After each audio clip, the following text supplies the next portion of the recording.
તો આપણી વાત ચાલુ હતી અંતર મુહૂર્તની.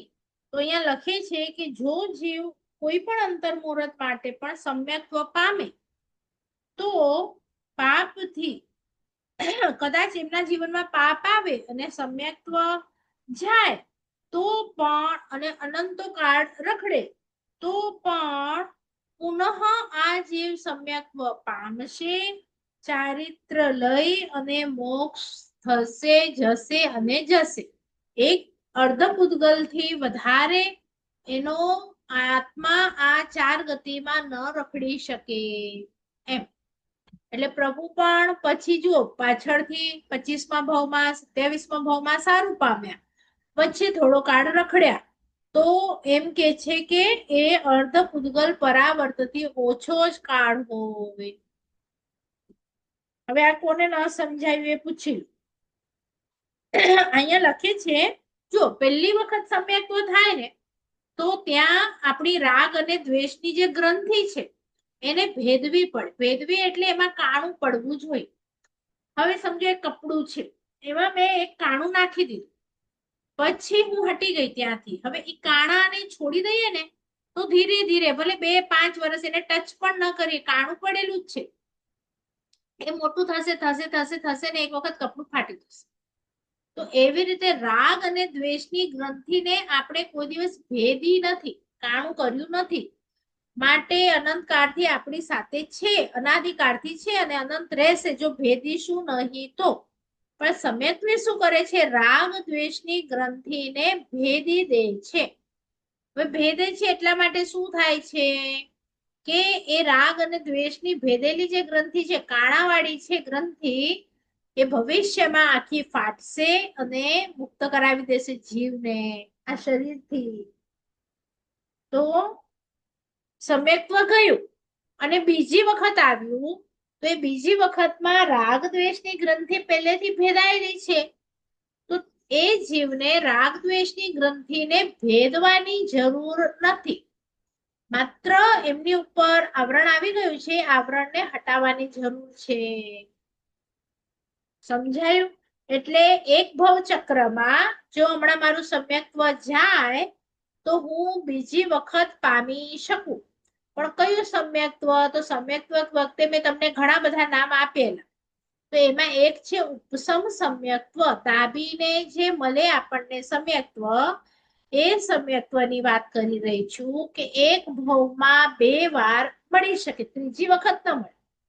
અને આખું ભવચક્ર છે, હું મોક્ષમાં જઈશ ત્યાં સુધીનું જે ભવચક્ર છે, એટલા ભવચક્રમાં એટલે કે એક આખા ભવચક્રમાં ટોટલ 4 વખત મળી શકે.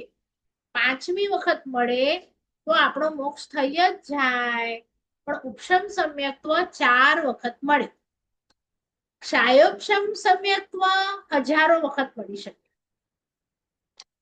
અને ક્ષાયિક સમ્યક્ત્વ તો એક વખત મળ્યું એટલે મોક્ષે અપાવે અપાવે ને અપાવે. જો આયુષ્ય ન બંધાયું હોય તો એ જ ભાવમાં અપાવે, આયુષ્ય બંધાઈ ગયું હોય તો 2 કે 3 ભાવમાં અપાવે, પણ અપાવે જ. જ્યારે ઉપશમ પહેલી વખત વાળું હોય એ ઉપશમ જ હોય. પછી ચાલ્યું જાય અથવા તો જીવ ક્ષાયક્ષમિક બની જાય, બંને પોસિબિલિટી છે. જીવ ઉપશમ સમ્યક્ત્વને વમે ત્યારે બંને પોસિબિલિટી છે. કારણ કે ઉપશમ 1 સેકન્ડ માટે જ મળે. 1 સેકન્ડ ઇન ધ સેન્સ તમને સમજાવવા માટે કહું છું કે થોડીક વાર માટે, પછી એ ચાલ્યું જ જાય, અંતર મુહૂર્તનું જ હોય. અને કાં તો જીવ ચડે ને કાં તો પડે. પડે તો મિથ્યાત્વ આવી જાય અને ચડે તો ક્ષયોપશમ સમ્યક્ત્વ આવી જાય એમ. બોલો હવે શું ન સમજાયું?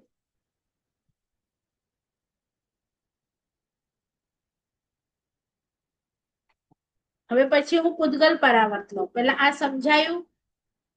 અંતર મુહૂર્ત, ક્ષયોપશમ, સાયિક અને ઉપશમ સમ્યક્ત્વ. તો અહીંયા જે લખે છે ને કે સજીવ સમ્યક્ત્વ પામે તો કયું હોય? તમે આગળ ભણશો બીજું કર્મગ્રંથ તો એમાં આવશે ડિટેલમાં કે ઉપશમ વાળું હોય તો એ પડવાનો જ છે. અને પછી જો જાય ને બીજી વખત પાછું એને કરવું હોય તો ઉપશમ પડ્યો છે ને, જે જીવ પહેલા ઉપર પડ્યો છે અને હજી મહેનત કરે, સારા મિત્રો મળે તો ફરીથી ઉપસમ પામી શકે, પણ એ ઉપસમ માં ગ્રંથિ ન ભેદવાની હોય એટલો જ ફરક હોય. ગ્રંથિ એક જ વખત ભેદાય, બીજી ત્રીજી વખત ચોથી વખત ભેદાય નહીં. એને પછી કહેવાય શ્રેણીગત ઉપસમ સંકિત, અને ઓલું હોય ગ્રંથિજન્ય ઉપસમ સંકિત એમ. બરાબર, આગળ જઈએ. તો જે દ્રવ્ય પૂતગલ હતું ને એમાં શું હોય તો હું તમને સમજાવું, કારણ કે મેં તમને પહેલું જે સમજાવ્યું એ ક્ષેત્ર પૂતગલ હતું. તો દ્રવ્ય પૂતગલ પરાવર્તમાં શું હોય, 14 રાજલોકમાં રહેલા સર્વ પૂતગલો. એટલે હવે સમજો કે આપણે જ્યારે 6 દ્રવ્ય સમજ્યા હતા અજીવ તત્વોમાં, 6 દ્રવ્ય, એમાં એક પૂતગલાસ્તિકાય દ્રવ્ય હતું, બીજા ધર્માસ્તિકાય હતા, અધર્માસ્તિકાય હતા. ખ્યાલ છે પૂતગલાસ્તિકાય એટલે 14 રાજલોકમાં જે વર્ગણાઓ ઠાસી ઠાસીને ભરેલી છે, એ વર્ગણાઓ સમજો કે આપણે XYZ એમ લઈએ કે તમારા રૂમમાં જેટલા પૂતગલ છે, હવે એક એકના રૂમમાં અથવા તો ઘરમાં કેટલા પૂતગલો હશે તમે વિચારો. કપડા પણ પૂતગલ, દાગીના પણ પૂતગલ, જેટલા પણ વેસલ્સ છે એ પણ પૂતગલ, ફર્નિચર છે એ પણ પૂતગલ, બધું. તો આ તો મોટા મોટા છે. તો કે છે કે 14 રાજલોકમાં જેટલા પણ પૂતગલની વર્ગણા છે, સર્વ પૂતગલો છે, એક જીવ ઔદારિક આદિ કોઈ પણ વર્ગણા પણ ગ્રહણ કરી અને મૂકે, અને જેટલો સમય લાગે, દાખલા તરીકે હું એમ માનું છું કે આ વર્લ્ડમાં 1 કરોડ ઔદારિક વર્ગણા છે. ઔદારિક શરીર માટે જે રો મટીરિયલ જોઈએ, રો મટીરિયલ જે ઔદારિક શરીર માટે જોઈએ એ 1 કરોડ વર્ગણા છે. તો મારા જીવને ઓલું ફર્સ્ટ ઔદારિક વર્ગણાને લેવાનું, શરીર બનાવવાનું ઔદારિક, અને પછી એને કાઢી નાખવાનું, પછી બીજી વર્ગણા લેવાની, ત્રીજી લેવાની, ચોથી લેવાની, ને પછી કાઢી નાખવાની. એમ કરતા કરતા હું જ્યારે વર્લ્ડમાં રહેલી બધી ઔદારિક વર્ગણાને પૂરી કરી દઉં, પછી હું સમજો કે જ્યારે દેવ બન્યો અને વૈક્રિય વર્ગણા મને જોઈશે શરીર બનાવવા માટે, તો એક લીધી વર્ગણા બહાર કાઢી, બીજી લીધી બહાર કાઢી, એમ કરતા કરતા જેટલી પણ 14 રાજલોકમાં વર્ગણા છે એ બધી ભોગવી લઉં, તેને કહેવાય એક પૂતગલ. પણ કયું? તો દ્રવ્ય પૂતગલ પરાવર્ત કાળ. દ્રવ્ય એટલે શું? જેટલી પણ દ્રવ્યની વર્ગણાઓ છે એ બધાને એક વખત યુઝ કરવાની. તો સમજો કે મેં આ ભાવમાં અમુક યુઝ કરી, બીજા ભાવમાં, ત્રીજા ભાવમાં, મને 100 ભાવ લાગ્યા ઔદારિક વર્ગણાને ભોગવતા ભોગવતા. તો આ 100 ભાવ મળીને શું કહેવાય મારું? એક દ્રવ્ય પૂતગલ પરાવર્ત કાળ. કારણ કે મારા આત્માએ આ બધા દ્રવ્ય પૂતગલ રૂપી જે હતા એમને ભોગવ્યા. એમ થોડો ઘણો ખ્યાલ આવ્યો? એટલે જે ક્ષેત્ર હતું ને એમાં શું હતું કે ક્ષેત્રમાં રહેલા દરેકે દરેક સ્પોટ ત્યાં તમારું મરણ થવું જ જોઈએ. હવે અહીંયા કેવું છે કે હું આ ભાવમાં છું, આ રૂમમાં રહેલ, જો એક વખત એવું નથી કે હું જન્મીને ત્યારે મેં ઔદારિક શરીર જે બનાવ્યું એ બનાવ્યું એટલે હવે મારા શરીરને ઔદારિક વર્ગણાની જરૂર નથી. ના, દરેક સેકન્ડે ઔદારિક વર્ગણાની જરૂર હોય.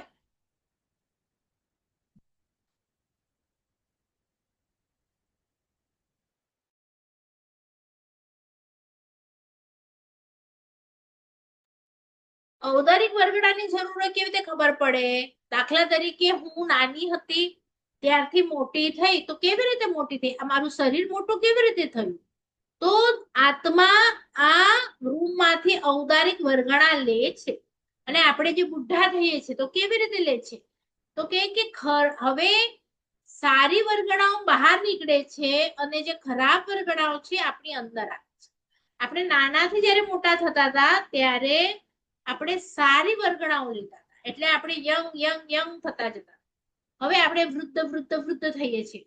તો કેવી રીતે? તો કે આ વર્ગણાઓ જે છે વાતાવરણમાંથી, ત્યાંથી વૃદ્ધપણાની વર્ગણાઓ આપણના શરીર ગ્રહણ કરે છે, ને જે જવાનની છે નીકળતી જાય છે. એટલે દરેક ક્ષણે પૂદગલનું ડેફિનેશન જ એ હતું કે પૂરણ અને ગલન. પૂદ અને ગલ, પૂરણ થવું એટલે કે એડ થાય, અને જૂની હોય તે નીકળે, ગલન થાય. પૂરણ અને ગલન, પ્લસ અને માઇનસ. આ પૂરણ અને ગલન આપણા આ વર્ગણાને પણ થાય. અને ઈઝી લેંગ્વેજમાં સમજાવું તો એક નવી તમે કોઈ પણ એક વસ્તુ લાવી અને એક રૂમમાં મૂકી દો, એ પછી ખુરશી હોય કે કપડું હોય કંઈ પણ, અને 100 વર્ષ પછી એને જુઓ તો એ જે જૂની થઈ એ કેવી રીતે થઈ? તો એમાંથી પણ પૂરણ ગલન પૂરણ ગલન પૂરણ ગલન કન્ટિન્યુઅસ ચાલુ છે. તો સારું હોય એ નીકળે, અને ખરાબ હોય અંદર ગ્રહણ થાય, ત્યારે એ વસ્તુ જૂની અથવા તો વૃદ્ધ એવી રીતે લાગે છે. તો આ થયું દ્રવ્ય જેટલા પણ છે એ ભોગવી લઈએ, જેટલા પણ છે, તો એને કહેવાય દ્રવ્ય પૂદગલ પરાવર્ત.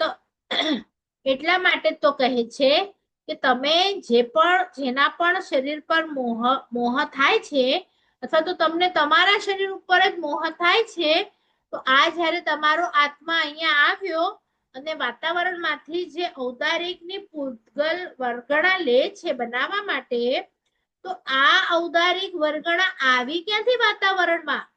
તો કે છે કે કોઈક જીવ મૃત્યુ પામ્યો, અથવા તો બીજા લોકો જે હમણાં જેમની વર્ગણાઓ એમના શરીરમાંથી નીકળી રહી છે, વેસ્ટ વેસ્ટ વર્ગણાઓ, એમાંથી આપણું શરીર બેસ્ટ બનાવે છે. તો એ વર્ગણાઓ બધી એઠી છે, વપરાયેલી છે, એટલે કોઈ નવીન નથી. તો તું શું શેના ઉપર મોહિત થાય છે? એટલે હું જે બહાર કાઢું છું શ્વાસોશ્વાસ, એ ઝાડ લેશે અને ઝાડ કાઢશે એ હું લઈશ, તો એઠું છે કે નહીં? એ શ્વાસોશ્વાસ ફ્રેશ છે. તો એવી રીતે અહીંયા વર્ગણાઓ છે, પૂદગલો છે, બધા વપરાયેલા છે, કોઈ પૂદગલ નવું આવ્યું નથી. જે જીવ છે તે જીવ છે, ને જે પૂદગલ છે તે પૂદગલ છે, અજીવ છે. તો બધા એને વાપરે છે, ને લે છે ને કાઢે છે, લે છે ને કાઢે છે, આ દ્રવ્ય થયું. એવી રીતે ક્ષેત્ર એટલે કે જેટલું પણ 14 રાજનું ક્ષેત્ર છે એમાં તમે જન્મો અને મરો. એવી જ રીતે કાળ છે. તો સમજો કે ઉત્સર્પિણી તથા અવસર્પિણીના સમયોને એક જીવ વારંવાર મરણ વડે સ્પર્શીને મૂકે, તેમાં જેટલો કાળ થાય તે. દાખલા તરીકે આમ તમે જુઓ તો હું સમજો એકમના જન્મી અને મરી ગઈ, એટલે મેં એકમને ભોગવી લીધી.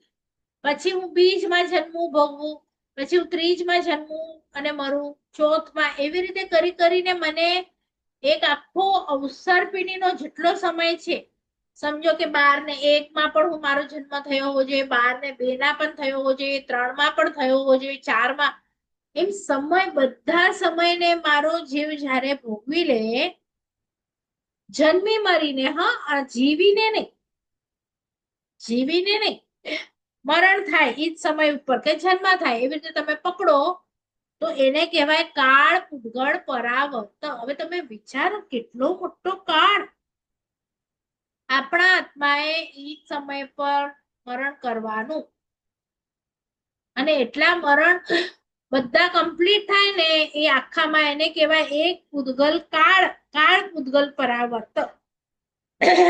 અને એવી જ રીતે છે ભાવ પૂદગલ પરાવર્ત. તો એમાં શું છે? તમારા ભાવો જેટલા પણ આપણને ભાવ મળ્યા છે જીવને, એ બધા ભાવોને તમે સ્પર્શો અને મરો, સ્પર્શો અને મરો, અને એમ કરતા કરતા બધા ભાવો એક વખત સ્પર્શી ગયા અને મૃત્યુ થાય, એને કહેવાય છે ભાવ પૂદગલ પરાવર્ત કાળ. અને એમાં પણ આગળ જશો ત્યારે ત્રીજા કે ચોથા કર્મગ્રંથમાં આ બધાના ભેદો આવે છે, સૂક્ષ્મ અને બાદર. તો એમ કરશો એટલે તમને આ 8 વસ્તુ તો આ જ થઈ ગઈ. દ્રવ્ય પૂતગલ પરાવર્તમાં સૂક્ષ્મ દ્રવ્ય અને બાદર દ્રવ્ય એ કેવી રીતે થાય છે એ આવશે. તો ભણવાનું હજી ઘણું છે, પ્રમાદ કરતા નહીં. થોડુંક ડિટેલ સમજાવું છું પણ એટલું હમણાં તમને નથી. આ તો ખાલી ત્યાં એક શબ્દ છે કે અર્ધ પૂતગલ પરાવર્ત જે તમારામાં મૂક્યો છે એ છે ક્ષેત્રવાળો, અને એમાં પણ સૂક્ષ્મ ક્ષેત્રવાળો. એટલે કે તમારે ઇઝીમાં સમજવું હોય તો દરેકે દરેક બિંદુ તમે 14 રાજલોક ડ્રો કરો અને એના દરેકે દરેક બિંદુ પર મરણ થાય તો એને એક પૂતગલ કહેવાય. અને જો તમને સમ્યક્ત્વ થઈ ગયું હમણાં સમજો આપણામાંથી જેને પણ થયું તો એના કેટલા ભવો તો કે છે અર્ધ પૂતગલ પરાવર્ત. એને 7 રાજમાં જેટલા બિંદુ છે એમાં એને જન્મવાનું મરવાનું એટલું એનું માટે મેક્સિમમ છે, એટલું જ કરશે એવું જરૂરી નથી.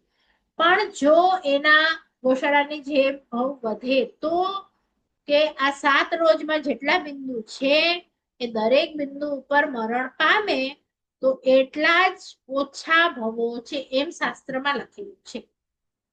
હવે એના ઓછા એ આપણને બિલીવ થાય છે. તમે ખાલી બિલીવ તમે સમજો ખાલી એટલા માટે ઓલી સમ્યક્ત્વની ગાથા મૂકી છે કે જો પ્રભુ આ ગાથાને કહીને ગયા છે તો એ 100% સત્ય છે. એટલે આ તો કે છે કે જેના ઓછા ભવો છે સમ્યક્ત્વ વાળાની ચિંતામાં કહે છે પ્રભુ. એટલે આપણને જો સમ્યક્ત્વ ન સ્પર્શે તો તમે અનાદિકાળ કે અનંત કાળને ઇમેજિન પણ કરી શકો નહીં. અને નથી કરતા ને માટે જ આપણને આ ભાવમાં ભયાનકતા લાગતી નથી. આપણને એમ લાગે છે કે મનુષ્ય ભાવ સારો છે, હજી તો મારી પાસે 30-40 વર્ષ છે, એમાં જલસા કરી લઉં. તો અહીંયા એની માટે આ બધું કહેવામાં આવ્યું છે.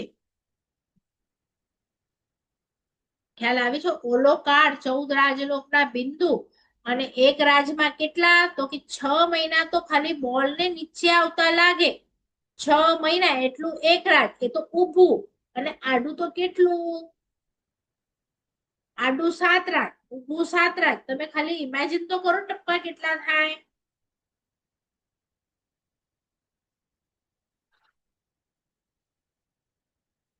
અને આ લોકો કેવળ જ્ઞાનીઓ બધા લખી ગયા છે આવું બધું. એટલે દ્રવ્ય પૂતગલ, ક્ષેત્ર પૂતગલ, ભાવ પૂતગલ, કાળ પૂતગલ, એમાં પણ સૂક્ષ્મ, એમાં પણ બાદર. તમે વિચારો ખાલી એક પલ્યોપમ જેટલો સમય આપણને સાધારવું હોય ને તોય આપણે એક નાનું બાળક હોય તમારા ઘરમાં સમજો એને હમણાં 1 રૂપિયો ને 2 રૂપિયાની ખબર હોય કે દેરાસરમાં નાખવાનું છે. હવે એને 5 રૂપીસ 10 રૂપીસ બી ખબર હોય ચોકલેટની. એને તમારે કરોડ કે અબજ સમજાવવા હોય તો તમે શું કહો? બહુ મળે પૈસા, એનાથી વધારે શું કહો એને? બોલો. તો એવી રીતે શાસ્ત્રકાર કહે છે કે અર્ધ પૂતગલ પરાવર્ત તમારો સમય છે.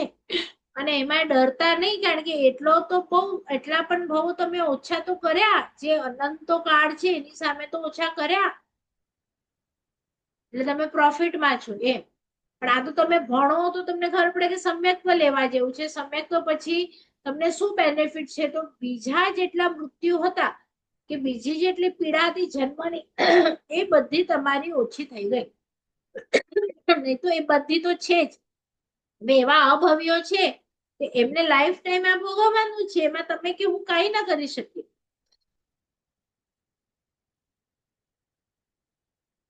એટલે વિચારો તમે. અને જેટલા ભવી હશે એમાંથી ખાલી 1% જ, એ પણ 0.0% કે છે, એક આખો નંબર પણ નહીં, એટલા જ મોક્ષે જશે. કારણ કે એનાથી વધારે ને તો જવું જ નથી.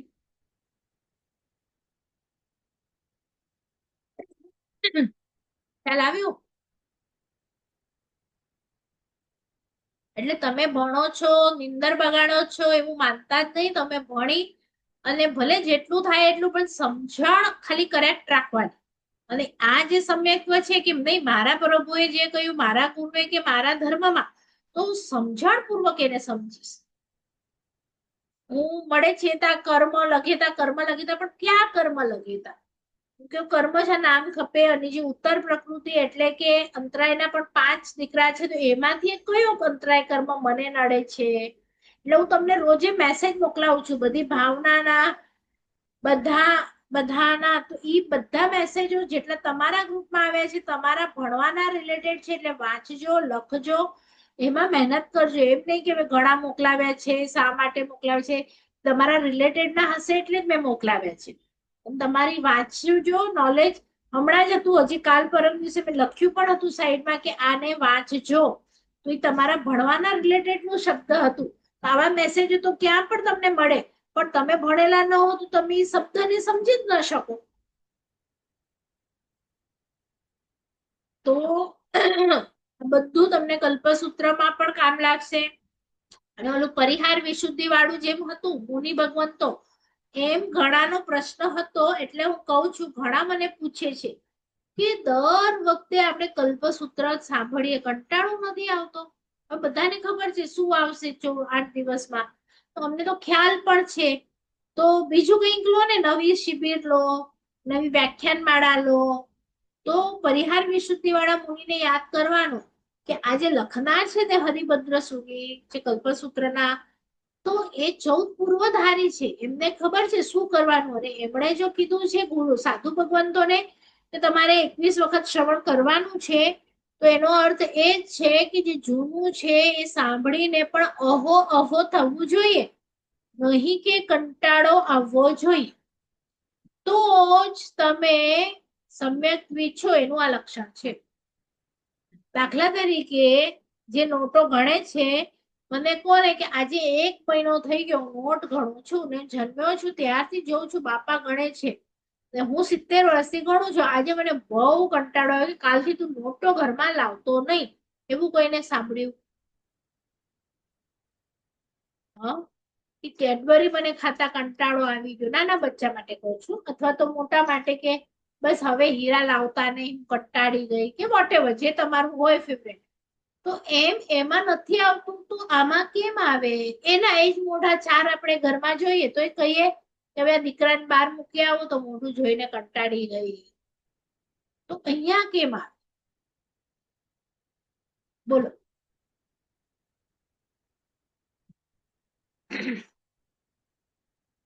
તમારા સાહેબ કે નવો ઘડો ખપે ને દર વખતે કલ્પસૂત્ર તો હરિભદ્ર સૂરીને નહીં ખબર હતી કે દર વખતે કલ્પસૂત્ર શા માટે મૂકવું બીજા બીજા ગ્રંથ લઈ લેજો જો 45 આગમ છે પણ આ 8 દિવસ તો એ જ હોય ગમે તે બધા સંઘમાં જોજો બધા અલગ અલગ ચરિત્ર છે બધા અલગ અલગ સૂત્રો છે પણ 8 દિવસ ફરીથી એ જ હશે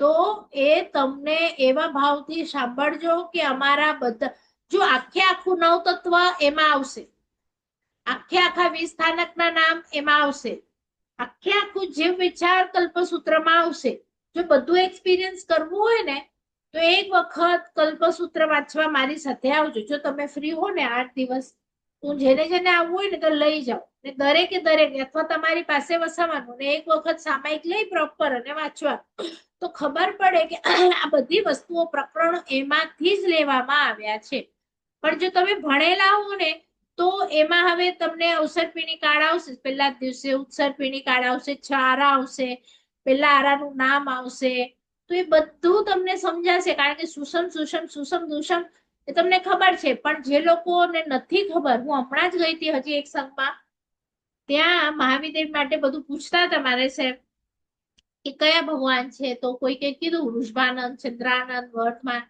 પછી મારે સાહેબ એ કીધું આ તો શાશ્વતા છે પછી કોઈ કે કીધું મહાવિદેવ ઉપર છે તમે જુઓ ને એક વખત ભણો ને પછી તમને ખબર પડે કે આપણા સમાજમાં કેટલી અજ્ઞાનતા છે કે બધું જ બીધું આવડે રસોઈ આવડે તૈયાર થવાનું આવડે બધું આવડે પણ જે હું આત્મા છું અને આવો આત્મા જેણે શુદ્ધ રીતે મેળવી લીધો છે એના વિશે ખબર ન હોય તો અને મમ્મી પપ્પા મોટા મોટા છોકરાઓને પાઠશાળામાં મૂકવા આવે એમના છોકરા 5 થી 7 વર્ષથી પાઠશાળામાં ભણે છે એટલે મમ્મીને મેં કીધું ને કે તમે જરાક ગુરુવંદન કરો ને તો છોકરાઓ કરે તો કે મને ગુરુવંદન નથી આવડતા છોકરાઓ કરે તો હું ખાલી આમ રાખી દઉં હાથ બોલો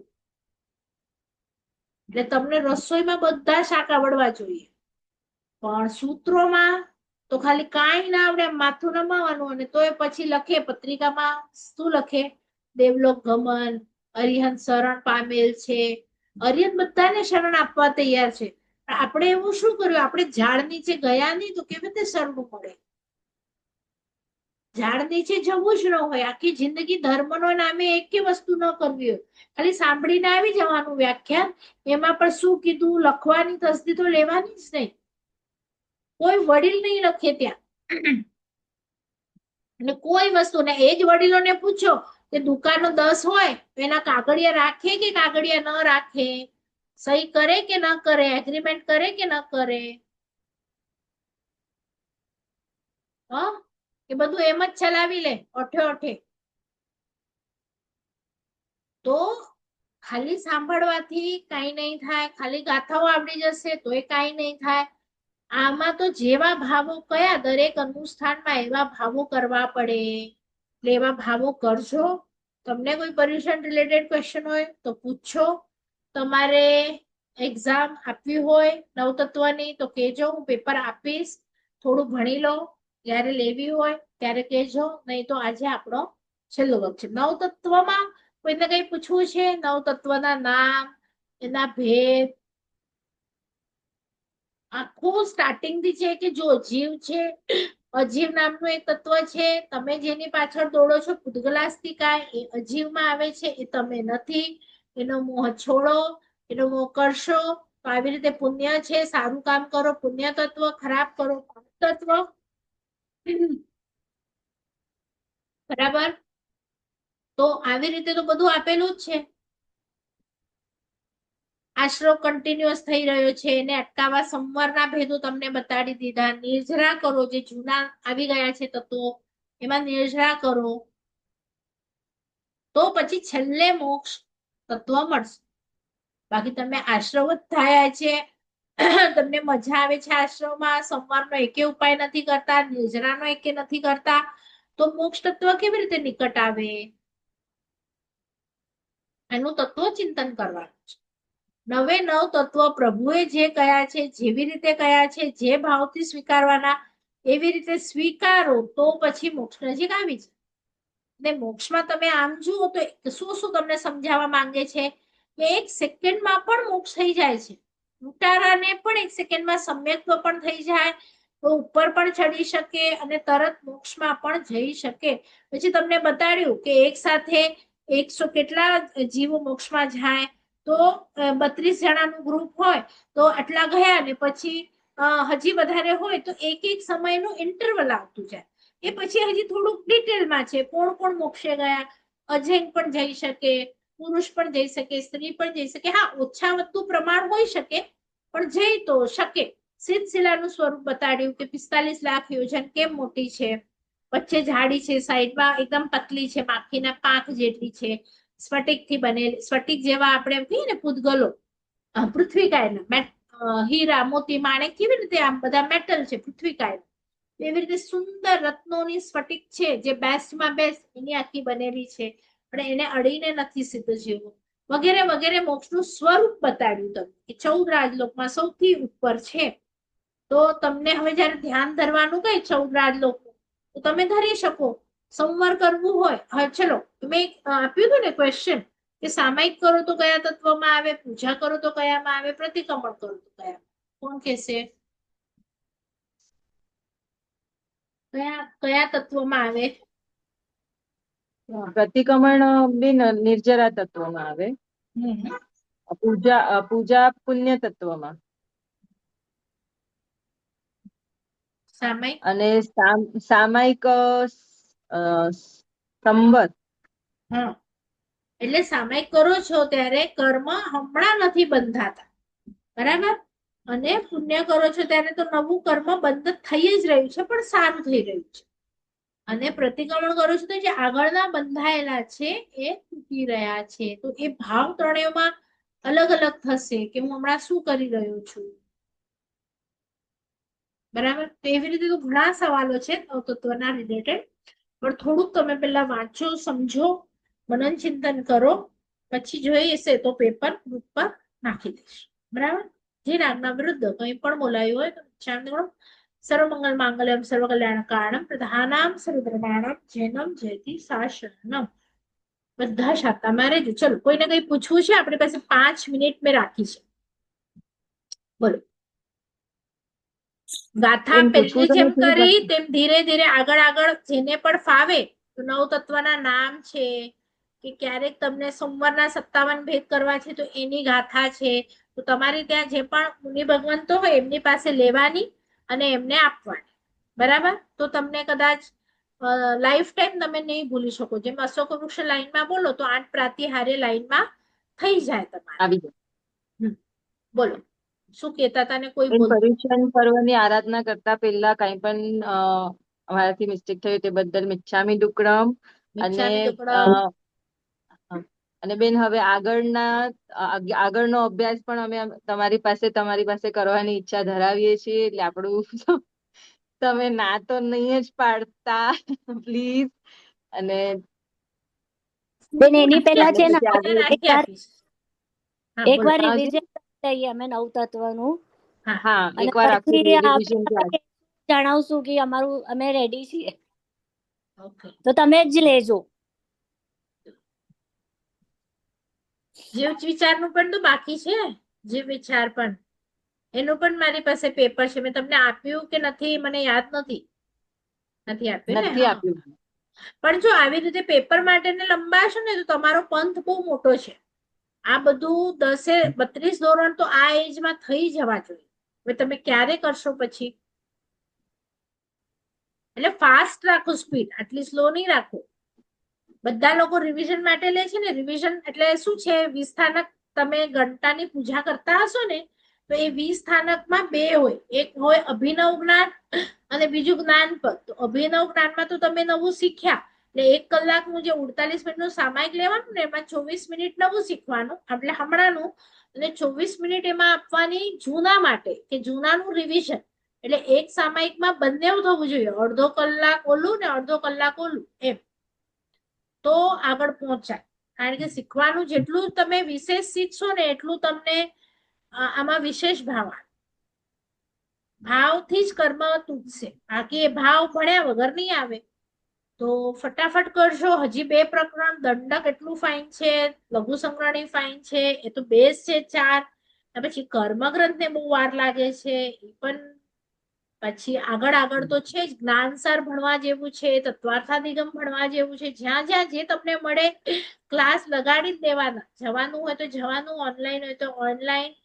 આ બધા સબ્જેક્ટ કહું છું ને, એક વખત જ્ઞાનસાર ભણશો તો મને યાદ કરશો. 32 વિષય છે, એક એક ચેપ્ટરમાં 8 ગાથાઓ છે. સુપર છે. મોક્ષ માર્ગ છે એમાં પણ. સરસ છે. વૈરાગ્ય શતક, ઇન્દ્રિય પરાજય શતક, સંબોધ સિત્રી.